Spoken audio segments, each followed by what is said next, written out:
I've spent most of my life looking for firsts, but now I only really enjoy what's next, because I honestly don't know how many firsts I have left. I used to feel eternal, or maybe I just felt stuck. Now these cruel days make me feel used up. I've spent so long struggling, I don't know how to treat success.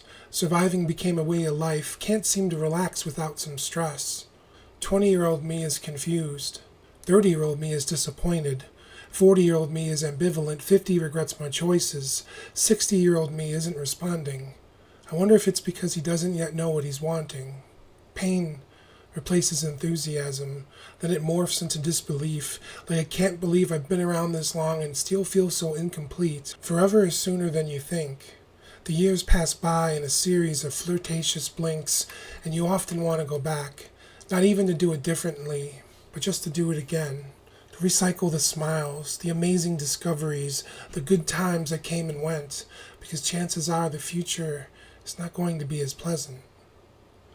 I'd give anything to spend a week back in 1989. To go outside, sit on my porch, listen to the radio and leave this 21st century crisis behind. The old neighborhood, the old faces, the scandalous reputations in familiar places, what I could do with all this wisdom and all that energy.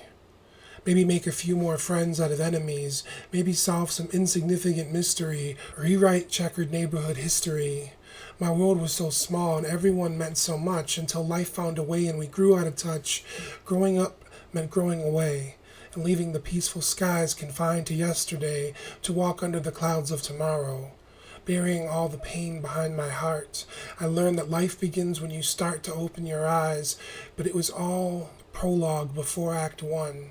A methodical establishment of the protagonist who's become the story's hero by accident, when he shifted gears from being willingly ignorant to fiercely compassionate. Trying to save the world one person at a time while he was always at peril, he thought helping others find their way would help him find himself, but was saddened to learn another person's path has nothing to do with how his insecurities felt. Everything can be simple until it's not. Life is art, but art does not connect the dots. It's a complicated personal sketch we draw our whole lives, a masterpiece of triumph and demise, and it's such a fine line. Now as the hair turns gray, I stop concealing them. I'm just glad they stayed.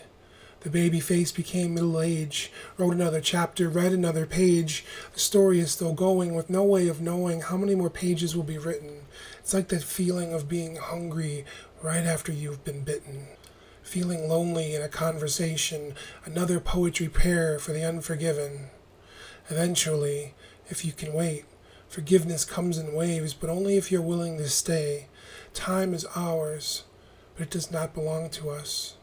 It's a mischievous old friend you cannot trust. I'm looking over my shoulder with increasing concern because there's still so much to learn, and I'm unprepared for the change.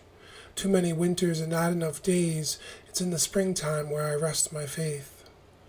Looking for the fountain of middle age, it's better to renew than replace. Still dancing, but now at my own pace. Even if all the years are delicately written across my face, the story is still going. I'm still writing it. I'm older.